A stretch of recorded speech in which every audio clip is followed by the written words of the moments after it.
يعني بالطبع هو بسبب الكورونا والحظر سواء كان عام أو جزئي أكيد أثّر على العمل بصورة طبيعية، أثّر على أبو التاكسي، أثّر على أبو المحل، أثّر على كل شي يعني العمل كله قل، الإنتاج قل، أكيد يعني.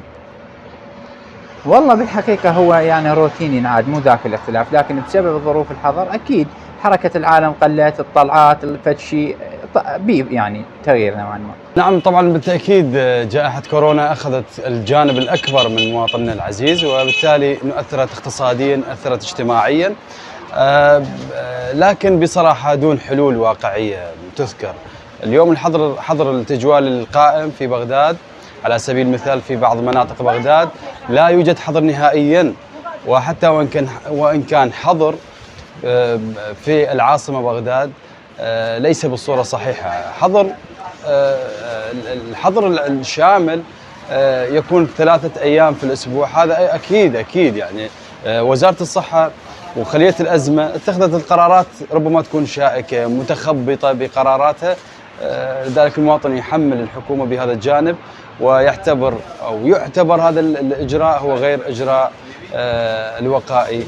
أجواء رمضان في هذا العام اختلف كثيرا عن الأعوام السابقة. أولا الطريقة الاجتماعية للتداول بين الناس، الزيارات بين الناس، حتى وإن كانت على الأسعار ربما تكون الأسعار مرتفعة جدا بسبب بعض الإجراءات اللي صارت بهذا الظرف الصعب اقتصاديا.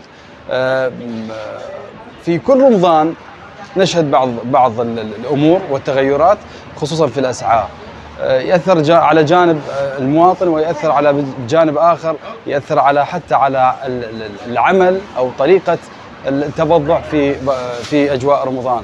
إذا ممكن تزور بعض مناطق بغداد تشوف الأسعار غريبة جدا بارتفاعها، وبعض المناطق أخرى تكون لا قليلة، وبالتالي هذا أيضا يقع على جانب الخطوات الرقابية. المفروض تكون أكو رقابة، المفروض تكون أكو رقابة واقعية تنزل إلى الأسواق وتعرف الإشكالات اللي جاية تصير.